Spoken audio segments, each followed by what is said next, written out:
Hi, welcome everyone to another episode of Let's Talk Special Economic Zones. I'm your host, Ainsley Brown, and in today's episode, we are going to cover what exactly is a non-fiscal incentive.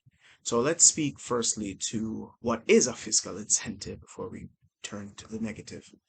A fiscal incentive is basically an incentive that governments offer. It doesn't have to be associated with zones, but in our context, we're going to associate it with zones. It is um, basically a fiscal incentive is where a government, in designing its SEZ program, decides to forego revenue.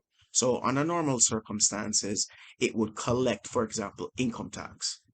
So, it may reduce the income tax for a zone or put it to zero. So you go to, if your income tax is 30% or 25%, your corporate income tax, CIT, then for a zone, it may get reduced to 15, 12, 10, whatever the government has decided in its design of its program. Now, that is a fiscal incentive. There's also something called a financial incentive, whereby actually cash is given. There are not many of those, especially these days, but it still does exist.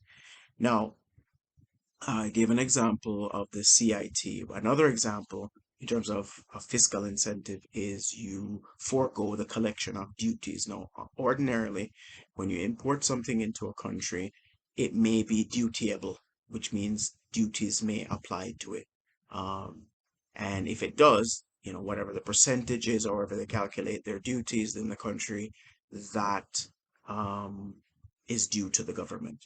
With zones, it provided those items remain in the zone, the government foregoes the collection of those duties. And the idea is to incentivize investors to come and invest and build out and then trade with the rest of the world or with the domestic economy as well. So that is fiscal incentives. Now, a non-fiscal, and it should be non-fiscal and non-financial incentive, is basically everything else that isn't. And typically, what isn't that? So typically, what that means is some sort of facilitation. Um, how do you make business better? How do you make business run smoother?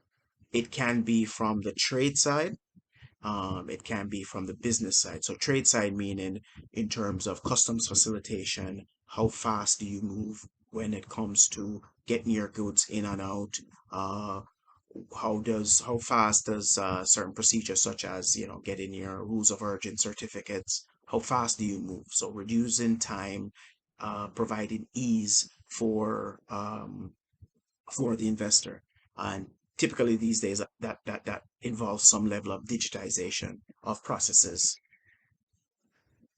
right? That involves some level of digitization of processes.